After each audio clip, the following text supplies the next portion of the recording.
All right, well, welcome back to Blue Jacket Apiary. I know you've seen a lot of me the last couple of days because a lot's been happening. My feeding experiment is over. I had it out a couple of days on the other side of our house, and I got nothing.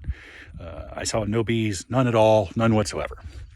So I moved it over here over there, to our deck, put it up on the rail, and they were killing it. Yesterday and today. They took in maybe 2.5 gallons, 2.5 gallons, somewhere in there. But the cost was high. I've got, I don't know, maybe 2 to 3 dozen dead bees on the deck and up on the rail. I don't know if it's from the fighting. I'm sure that's part of it. Or the wasps that seem to be showing up. Yeah, wasps. The wasp that seem to be showing up. I'm sure it's a combination of both. So I mixed up another, 4.5 gallons maybe of sugar water. Hello, ladies. And I've got all 3 of my Apimay hive top feeders full. I can't get any more in there.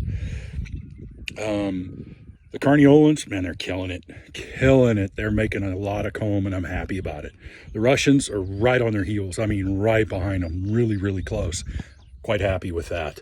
My Survivor hive, they're doing okay. Not great, but okay. They were a little smaller than the Carniolans and the Russians. So they're a little bit behind, and I think part of that is because of their size. But I also think they're just what are you doing? I think they're just trying to grow. So I think that's part of it. My Saskatraz, Queen, emergency hive, split thing, colony, whatever you want to call it. They're not taking near as much as I was hoping, because I put a hive top feeder on them before I ever put out the bucket, and it had about 3/4 of a gallon in it, and I'll bet they only had maybe a quart, maybe. And it was right on top of the hive, so I'm not quite sure what's going on. Maybe they're just sacking some away at the moment. That's possible.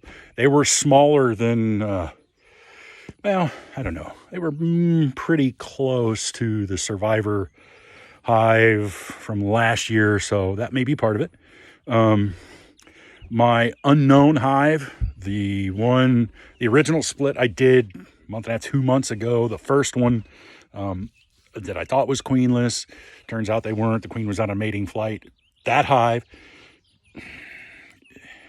they took in maybe 2.5 quarts, 2.5, 3 quarts, somewhere in there, because they had a hive top feeder. They were another one that I just gave a hive top feeder before I ever put out the bucket. So they've had an extra day or 2 to be sucking on the sugar water. And now it could be that, these hives that didn't take near as much as I thought were a part of the feeding frenzy on the bucket. And so there were some at the bucket, some working in the hive. That's possible, completely possible. That might explain why they didn't take near as much in as I sort of felt they would. But now we've got hive top feeders in all 5.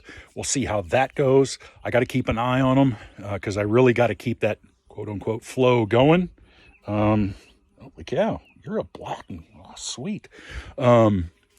And because I want them to keep thinking the flow is on. Hello. And okay, I see you want me to go away. I will. And I think I got to keep it going so that they'll keep building comb. If I can get 4 or 5 frames on every hive that's nothing but empty comb before the fall flow hits, cross your fingers, I might get some fall honey.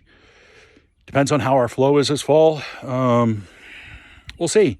That's part of the reason I'm giving them all the sugar water, is because I want to build out some of that comb so that they have the best chance in the world to put away as much as they can in the fall and not have to waste the nectar they get in the fall to build comb. I'd much rather have them use the sugar water now, build the comb, so that when the fall flow hits, they can sock away all that fall nectar.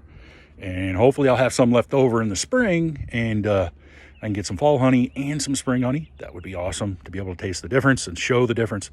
So, hey, thanks for coming along on this journey. A lot of learning this year, year 2, a lot of new stuff, a lot of weird stuff, and that's all a part of beekeeping, and I'm happy to be going through it because, hey, it's a learning experience and I love to learn. So I will see you all next time on our next hive report. Be kind.